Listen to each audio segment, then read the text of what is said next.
wabarakatuh. Bismillahirrahmanirrahim. Alhamdulillahilladzi arsala rasulahu bil huda wa dinil haqq liyudhhirahu 'alad din kullih wa kafa billahi syahida. Asyhadu an la ilaha illallah wahdahu la syarikalah wa asyhadu anna Muhammadan 'abduhu wa rasuluhu la nabiyya ba'da. Allahumma salli wa sallim wa barik ala Muhammad wa ala alihi wa ashabihi wa man tabi'ahum bi ihsan ila yaumiddin. Amma ba'du. Jamaah yang dirahmati Allah, kita bersyukur kepada Allah malam ini kita masih diberi kesehatan untuk bisa hadir di masjid yang kita cintai ini. Mudah-mudahan semuanya ini membawa keberkahan bagi hidup kita dunia dan akhirat. Amin dan rabbal alamin.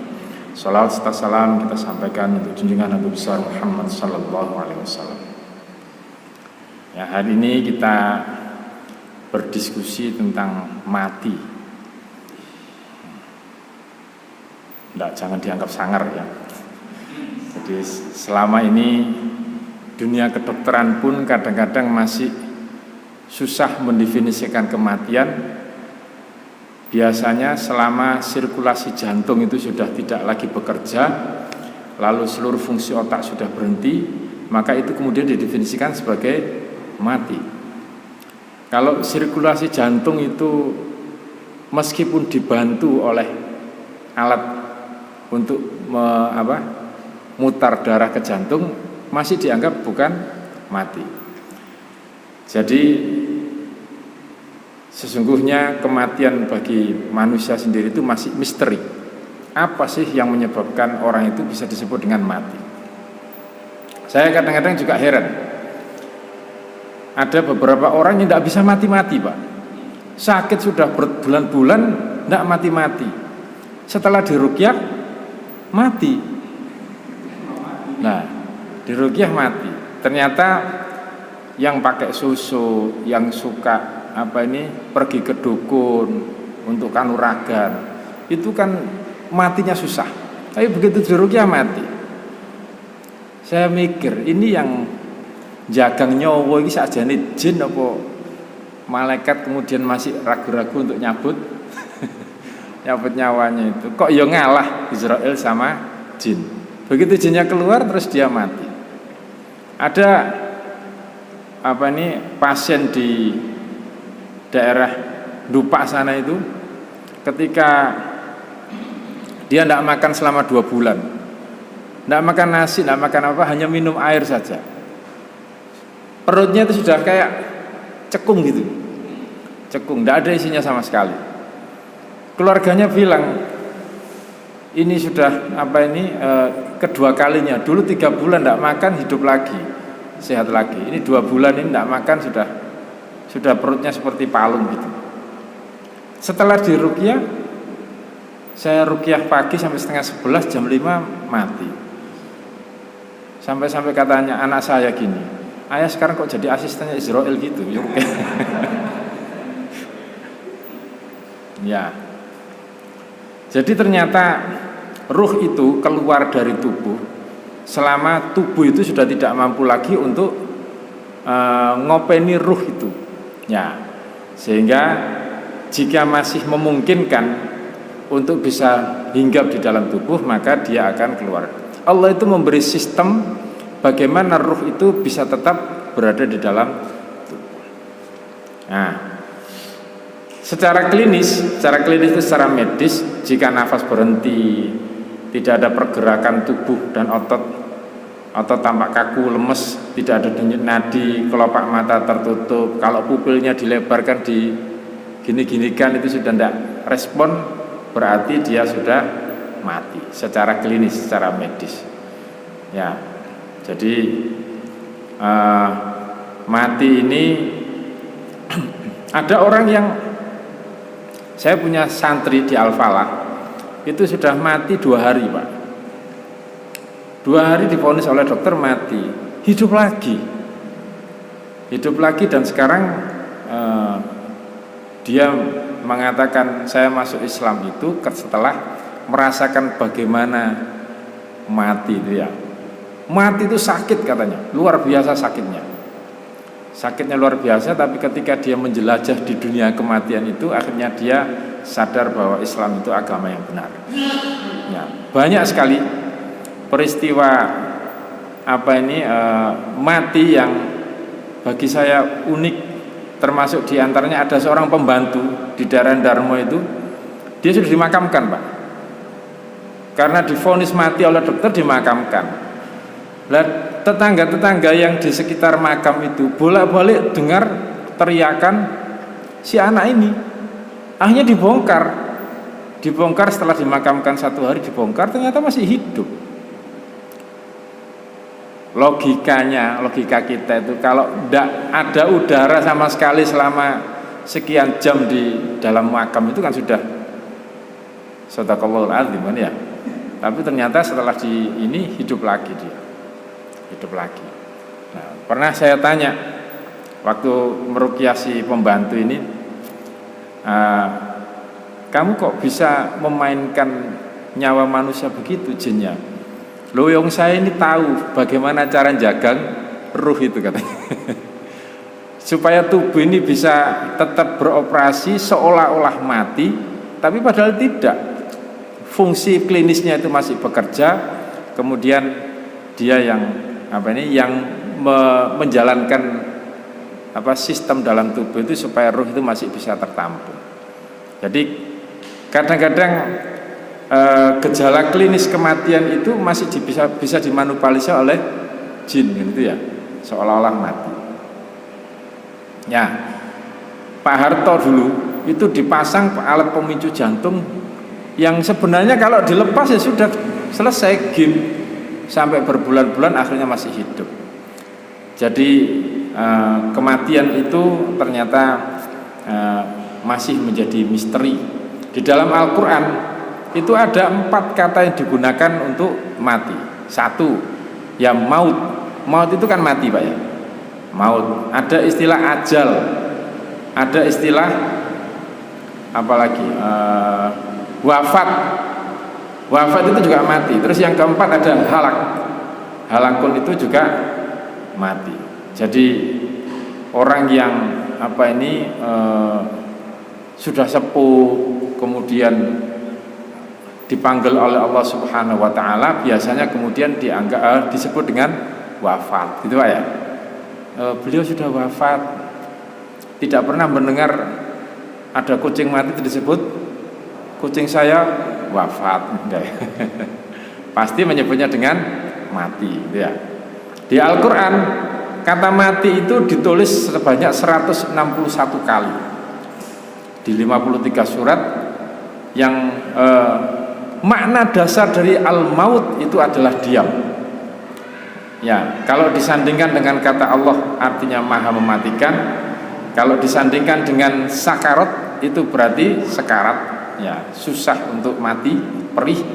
Kalau disandingkan dengan malaikat maut, dia dimaknai dengan pencabut nyawa, malakul maut. Ya, malakul maut itu berarti malaikat pencabut mautnya.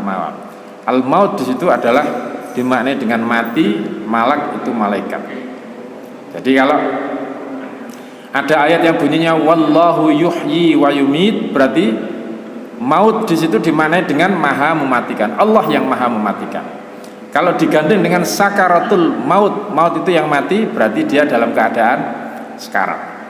Tapi kalau dicandingkan dengan malaikat, dia berarti malaikat Israel. Ya, sudah sering saya sampaikan, meskipun Israel itu nama yang nama malaikat pencabut nyawa, dia tidak bekerja sendirian, ya Pak ya. Israel itu punya krunya banyak, tidak keliling dunia terus nyabuti nyawanya orang sendiri-sendiri, tidak. Ada kru yang disebut dengan nazi'at, kru yang mencabut orang-orang yang tidak beriman kepada Allah, sampai seperti mencabut gharqa itu pohon yang akarnya nancep, saking kuatnya nancepnya sampai nyabutnya itu harus dengan kekerasan. Nah, petugas krunya Israel yang bagian nyabut nyawa yang keras-keras itu namanya nazi'at. Kalau yang lembut-lembut seperti pohon perdu, nyabutnya kan biasa begini ya, itu disebut dengan nasyitah. Ya, nasyitah. Orang yang dalam keadaan syirik maka butuh malaikat yang bengis-bengis yang turun, namanya nasihat. Sebab dia kalau melihat ketika sakaratul maut belum apa-apa sudah lihat neraka kan. Ketika lihat neraka dia tidak mau keluar dari tubuh. Iki kadek metu langsung jeblung mlebu neraka. Dia mempertahankan diri di dalam tubuh. Karena itu orang yang sering punya pegangan itu tidak mati-mati kan ya. Tidak mati-mati. Oleh Allah diberi kesempatan hidup, tapi malaikat maut krunya itu menghajarnya luar biasa. Di hadis itu disebutkan ada malaikat yang khusus bagian ngerok. Jadi ruhnya itu kemudian dikerok gini, terus kembalikan lagi. Nah, sehingga digambarkan oleh Nabi, orang yang su'ul khotimah itu biasanya dia sebelum mati dalam keadaan sekarat itu ngorok seperti suara keledai. Tidak bisa saya gambarkan bagaimana ngoroknya ya. Saya tahu bentuk ngoroknya itu ketika meruqyah orang Buddha. Ya, orang Buddha yang meruqyah orang Islam, yang ngundang orang Kristen. Jadi orang Kristen ngundang saya meruqyah temannya yang beragama Buddha. Ketika kita bacakan ayat-ayat Al-Quran itu, wah suaranya luar biasa. Ngoroknya itu bukan ngorok hewan seperti macan, enggak. Dia ngorok seperti bayangan saya seperti hadis Nabi. Wah ini kate mati kok ya. Saya sampaikan ke yang undang, mohon maaf Pak, ini sebentar lagi selesai urusan dunianya. Ya. Karena orangnya percaya, ini yang ngomong ustadz, ya sudah, mau apa lagi? Besoknya dibawa ke rumah sakit. Di rumah sakit saya dipanggil lagi, ustadz tidak ada perubahan, barangkali tidak jadi mati. Ternyata tetap diruqyah masih ngorok begitu. Belum diruqyah aja sudah ngorok. Wah ini tanda-tanda sakaratul maut bagi orang yang su'ul khotimah. Nah akhirnya malamnya di rumah sakit, setelah paginya saya ke sana, yang Buddha ini kemudian mati, ya, mati. Tidak pantas disebut wafat, ya. Wafat itu istilah bagi mereka yang dalam kematiannya itu dia menyempurnakan amal baiknya, itu namanya wafat. Ya, jadi kalau ada ulama itu yang pantas bukan beliaunya mati, enggak, beliaunya wafat. Karena dia orang yang sudah menyempurnakan amalnya untuk mencapai kematian itu. Ya, jadi mati ini dengan segala bentuk kata yang disebut oleh Allah di dalam Al-Quran, ternyata masing-masing memiliki ciri khas yang berbeda. Hilangnya, lepasnya roh dari tubuh manusia itu mati, atau bahasa Arabnya maut, ya, maut.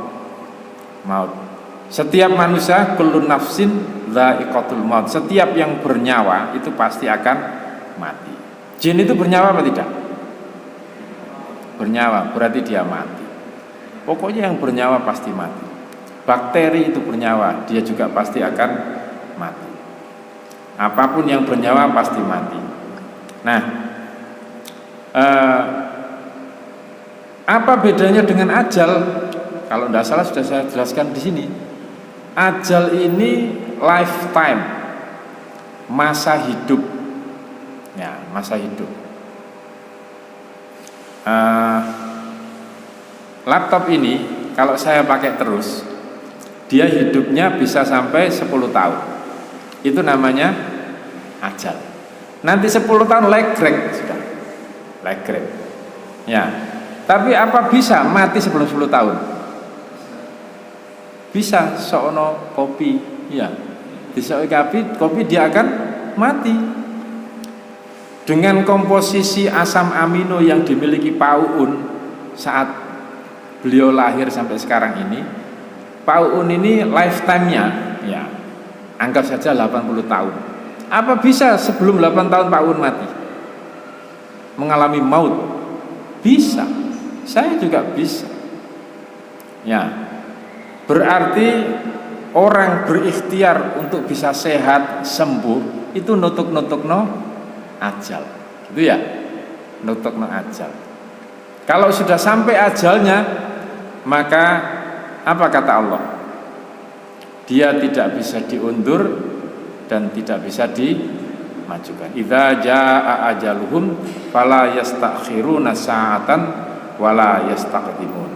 Kalau sudah sampai habis masa hidupnya, lifetime-nya itu, maka tidak bisa maju, tidak bisa mundur. Suatu ketika Nabi Ibrahim kedatangan tamu malaikat Israel.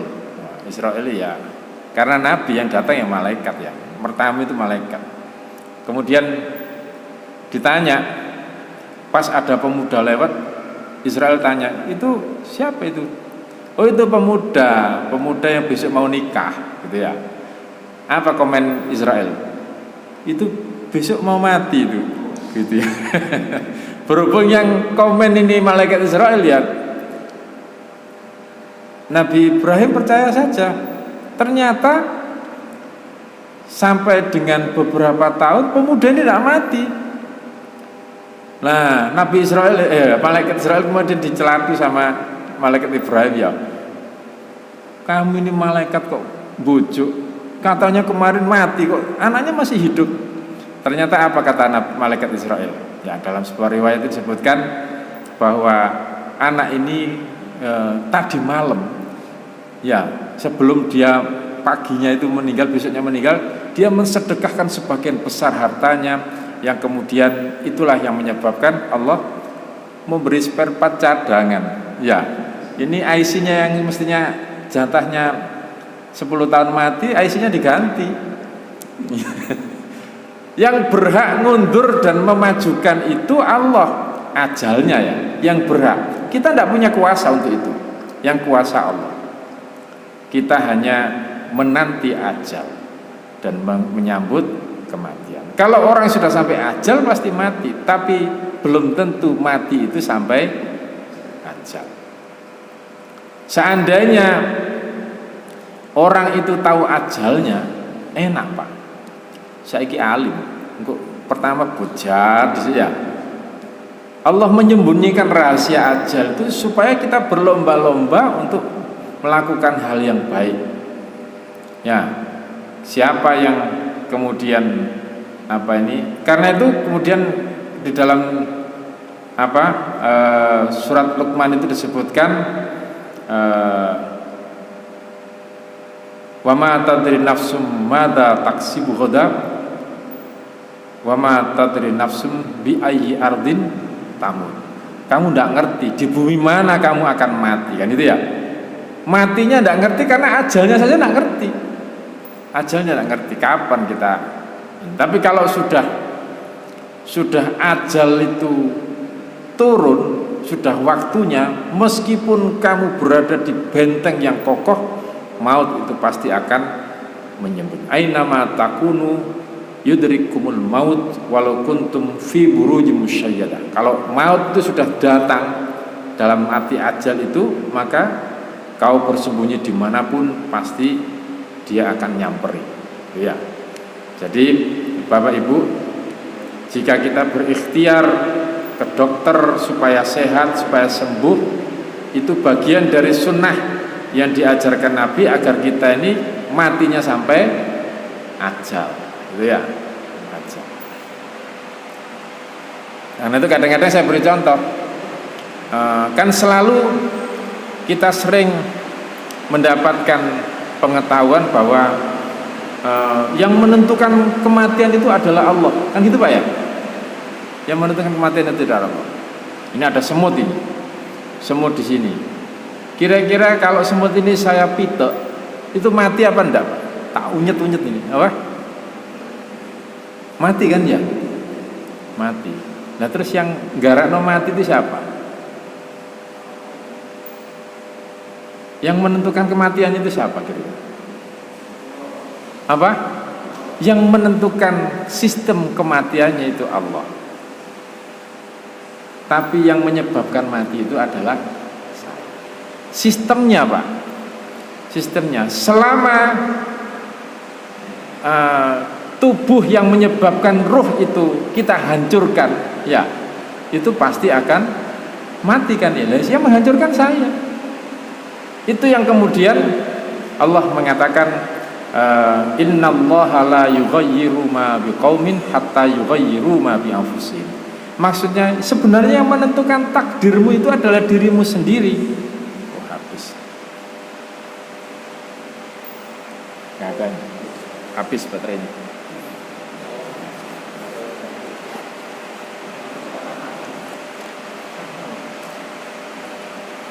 Ya, begitu pula tentang ajal. Tentang ajal, ya. Jadi jika kita memahami kematian itu seperti yang biasa kita kenal, mati kuis terserah Allah gitu ya, maka tidak perlu ke dokter. Buat apa ke dokter? Ya, wong toh seandainya saya berobat jika Allah ngarepi mati ya mati kan gitu Pak ya. Tapi kenyataannya kita diperintahkan tubuh, kalau kamu sakit itu bawalah ke tabib, berobatlah. Ya, bukan pakai tak tapi pakai pok. Ya. Jadi kita ini disuruh berobat itu supaya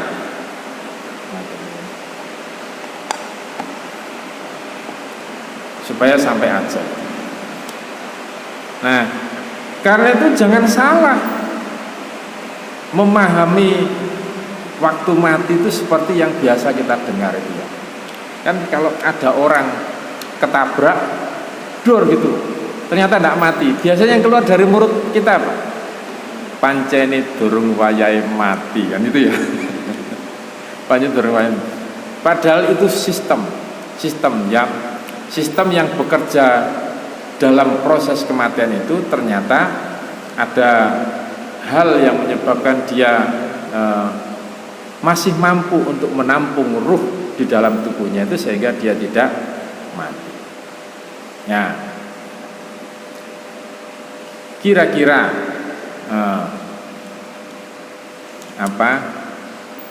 kalau ada orang disantet Pak ya, santet mati, disantet mati, kemudian kita berdoa kepada Allah, lalu Allah menurunkan pertolongan sehingga sebab-sebab ruh yang keluar dari tubuh itu dicegah oleh Allah, kan gitu ya.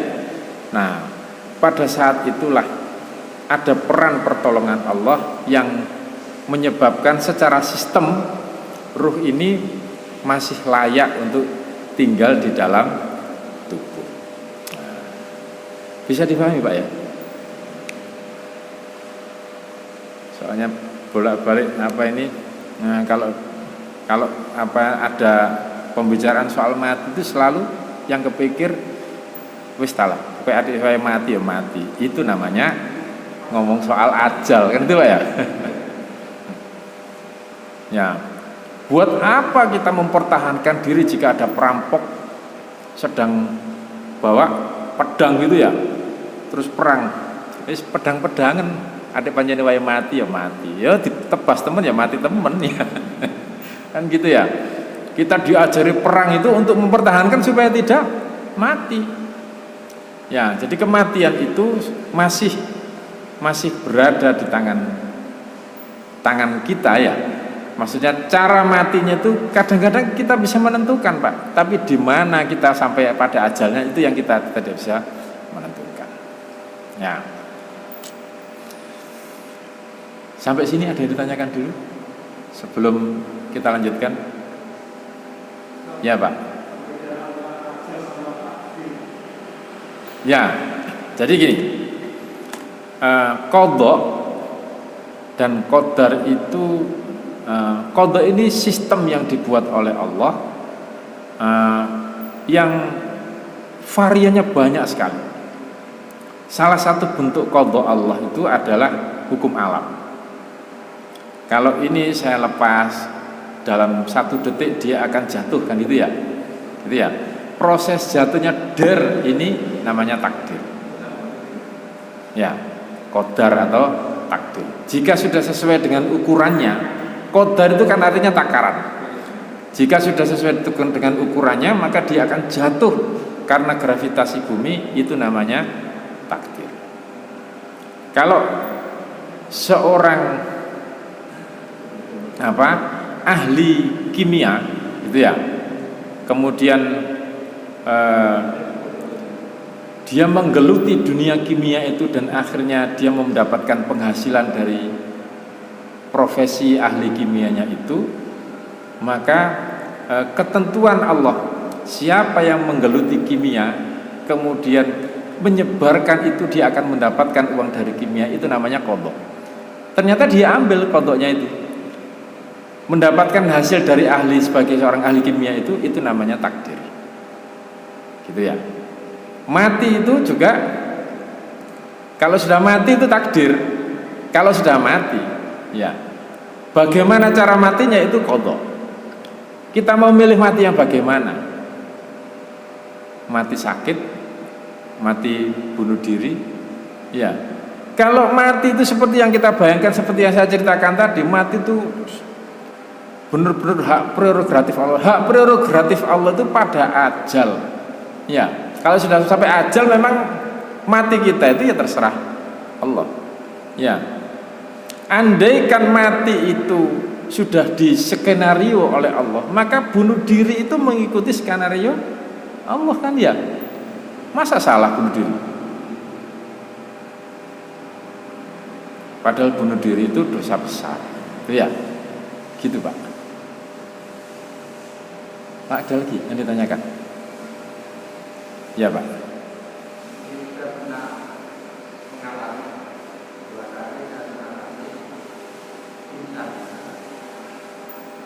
Tapi ambekan kan ya? Pingsan nasi ambekan.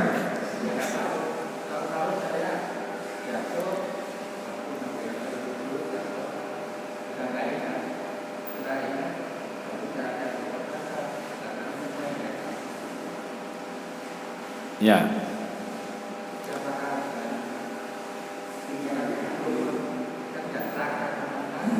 Ya. Jadi yang bisa mendeteksi orang ini mati dan tidak itu orang yang tidak mati. Orang pingsan itu kan tidak sadar ya, tidak bisa mendeteksi dirinya. Aku ini mati tadur, tidak bisa. Kesadaran ini bukan menjadi indikator kematian. Yang jadi indikator kematian tadi secara klinis apa? Jantung berhenti, denyut nadi sudah tidak ada, pupilnya digini-ginikan. Nah, orang pingsan itu tidak, kehilangan kesadaran, tidak bisa memeriksa dirinya. Aku mati tadur, tidak bisa. Nah, berarti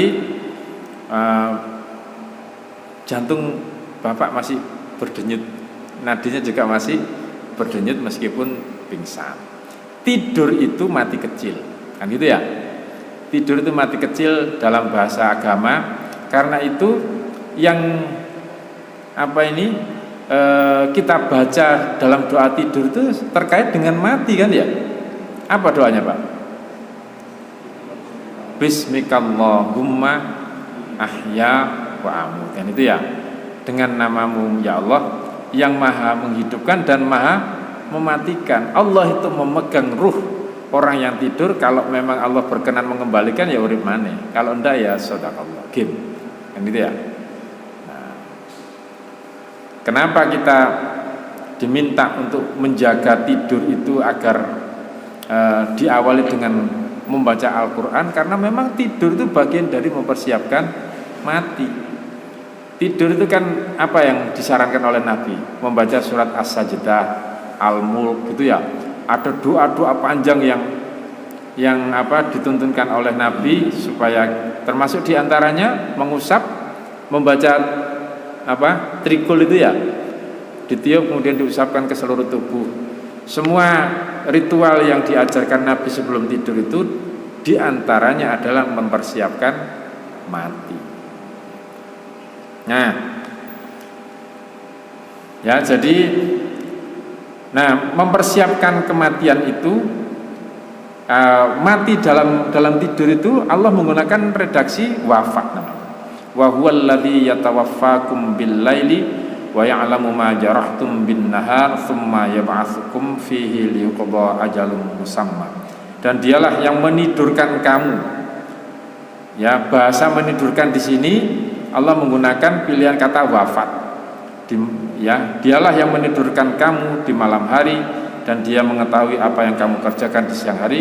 Kemudian dia membangunkan kamu pada siang hari untuk disempurnakan umurmu yang telah ditentukan. Liyuqda ajalun musamma. Jadi yang ditentukan itu adalah ajal. Kenapa Allah menggunakan wafat? Karena barangkali untuk proses selama tidur itu yang kemudian kita menyediakan, mempersiapkan diri untuk kematian, maka wafatlah yang pantas untuk orang yang mati dalam keadaan tidur gitu ya. Lalu ada kata lain yang dipakai oleh Allah untuk istilah mati ini, yaitu halakun. Halakun, mana halakun?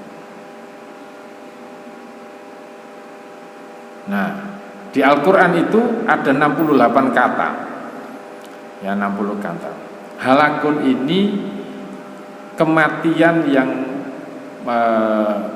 didapat oleh manusia karena murka Allah, karena diazab oleh Allah. Itu Allah menggunakan kata-kata bukan wafat, bukan mati, bukan ajal, tapi halak. Bahasa Jawa itu bongko, modar gitu ya. Itu halak. Halak. Jadi kalau ada sebuah kaum yang kemudian dia durhaka terhadap Allah, maka kematian yang ditimpa oleh kaum itu disebut dengan halakun. Halakun. Di Al-Quran ini contoh ini, surat Al-Baqarah 195, wa anfiqu fi sabilillahi wa la tulqu bi aydikum ila tahlukah. Dan belanjakanlah harta bendamu di jalan Allah, dan jangan kamu menjatuhkan dirimu sendiri ke dalam kebinasaan. Kebinasaan yang bertentangan dengan jalan Allah itu namanya halakun. Pokoknya kalau ketemu dengan jamaah kemudian ada berita kematian, si A halak, jangan gitu ya. Berarti si A bongko gitu ya. Tapi kalau sesama muslim yang rajin karena ke masjid, gunakanlah pilihan kata apa Pak? Wafat. Beliau wafat. Dan ada yang ditanyakan? Ya Pak. Di masyarakat Kota Majak itu banyak yang ingin kaya dengan cara Sekian.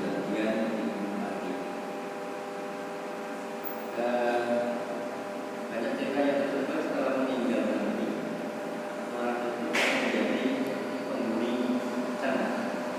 Penghuni gunung kawi. Iya. Jadi orangnya apa menjadi penghuni sana. Dan ada yang menyaksikan memang banyak kera-kera yang besar. Ternyata itu manusia yang dulunya membaca.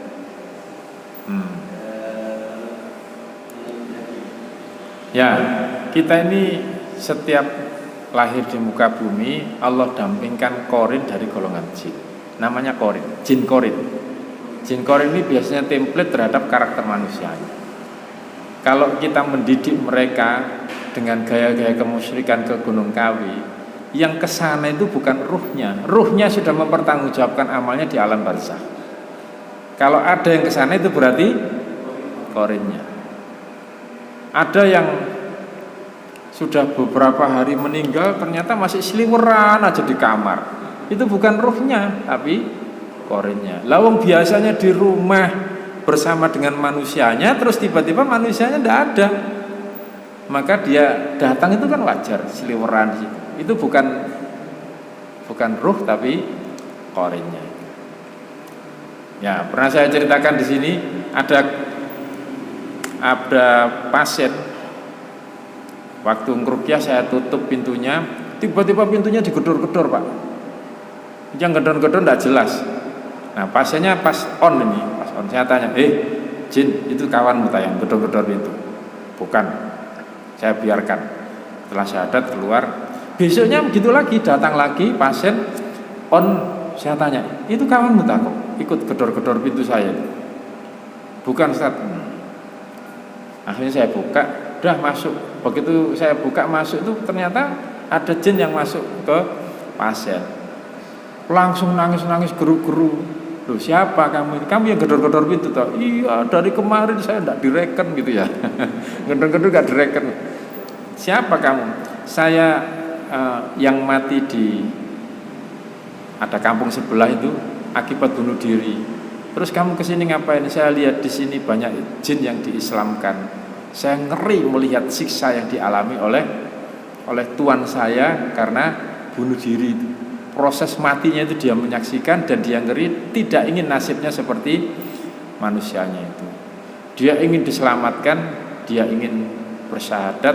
Setelah syahadat dia tenang, kemudian merasa terbebas dari pendidikan yang dilakukan oleh manusianya itu kan itu ya. Jadi itu korinnya Pak. Yang kesana korinnya.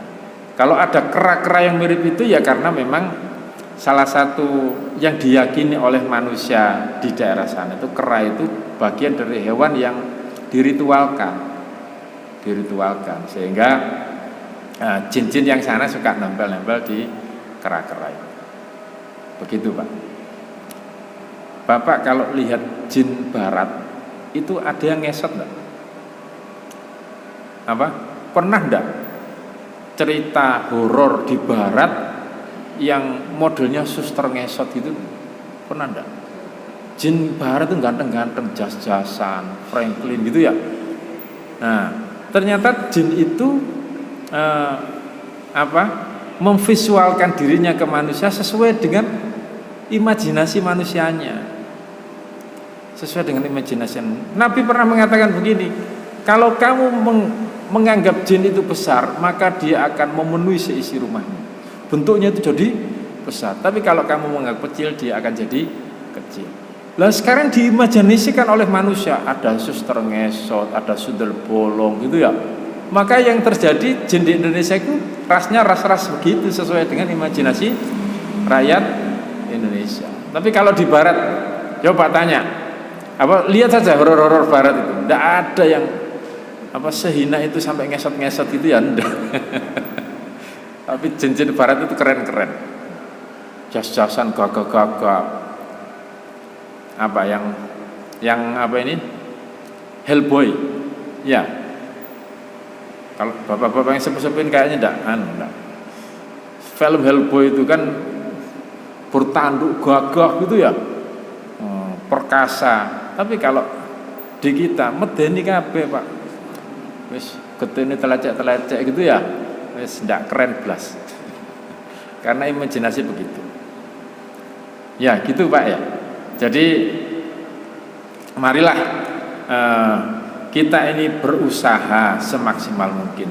Sehatkanlah diri kita itu, karena Allah memberi jatah umur itu yang cukup panjang. Cukup panjang sebenarnya. Ya, dari mana kita tahu?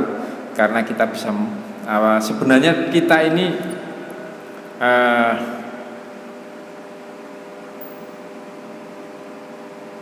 mewariskan kepada anak-anak kita dalam bentuk asupan gizi yang sehat itu bagian dari menemukan ajal yang cukup panjang kan gitu ya. Allah itu membuat sistem tidak baku A jadi A gitu enggak. Sistem ini dibuat oleh Allah, kemudian diterjemahkan menjadi ilmu pengetahuan kepada manusia, yang kita diperintahkan untuk menggali ilmu itu supaya mendapatkan yang terbaik bagi diri kita. Kalau tidak ada saya tutup meskipun belum. Ya. Apa ada jin itu membantu manusia? Banyak kan, banyak. Karena itu kan wa annahu kana rijalun minal insi ya'udzuna bi rijalin minal jinni fazaduhum rahaqa. Ada manusia laki-laki yang minta perlindungan kepada jin, kemudian diladeni oleh jinnya, fazaduhum rahaqa. Maka sesungguhnya yang akan terjadi, mereka itu akan tambah sesat, kata Allah. Berarti ada. Ya, ada.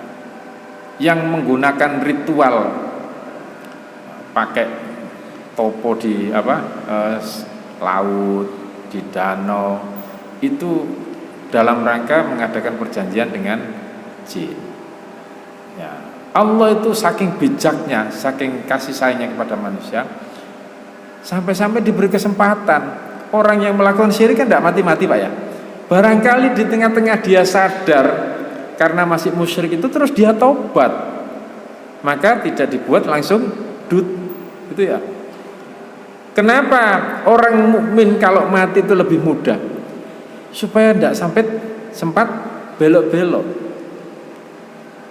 Allah memberi kemudahan kematian seorang mukmin supaya kalau sudah dalam keadaan beriman mau sakaratul maut itu tidak usah direm-rem, terus langsung mati aja. Ini kesempatan ini, ya. Apalagi kemudian ruhnya itu sudah melihat panorama surga sebelum dia mati. Tapi kalau musyrik ditunjukkan panorama neraka, barangkali setelah melihat panorama neraka itu sadar kemudian tobat. Ya. Waktu ada pasien yang tidak mati-mati begitu, setelah syahadat, ya Allah, terima kasih ya Allah, Engkau terima tobatku. Ya, yang ruqyah adik saya, Engkau terima tobatku. Artinya dia sehat, Pak. Hanya 1 jam setelah sehat dia meninggal. Nah, itu kan enak. Ini ya, dia sudah taubat, membuang segala bentuk kemusyrikannya, dia meninggal. Ya alhamdulillah. Jadi bukan karena hikmah dari Allah memberi peluang orang yang syirik tidak mati-mati itu supaya dia punya kesempatan untuk taubat. Ya, bukan karena Israel kok kalah mbek jin, ndak. Masa Israel kalah mbek jin, ya.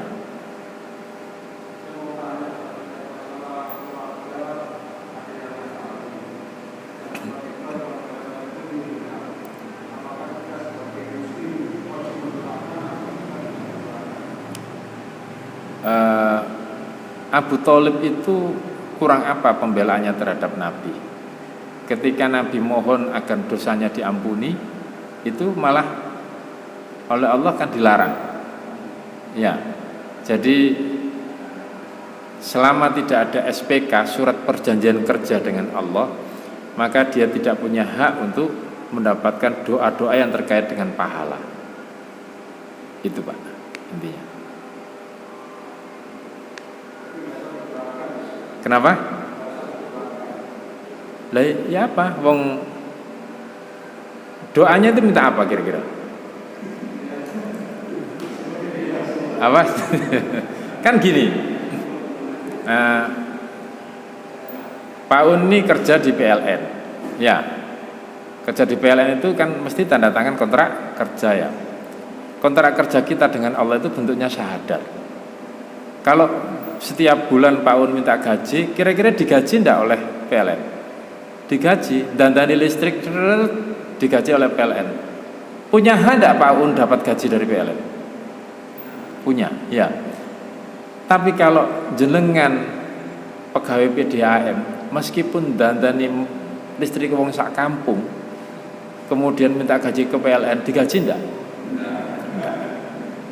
Wong kita tidak pernah tanda tangan SPK dengan Allah. Kita berbuat baik terus minta gajinya kepada Allah. Lah pegawai ini sopo awakmu kok njaluk gaji nang aku? Tidak punya hak untuk mendapat pahala. Tapi kalau kemudian mohon maaf ini Pak Un kemudian dipanggil oleh Allah gitu ya. Nah, terus keluarganya minta ke PLN. Pensiun nih, pensiun nih. Kira-kira dikasih enggak? Dikasih.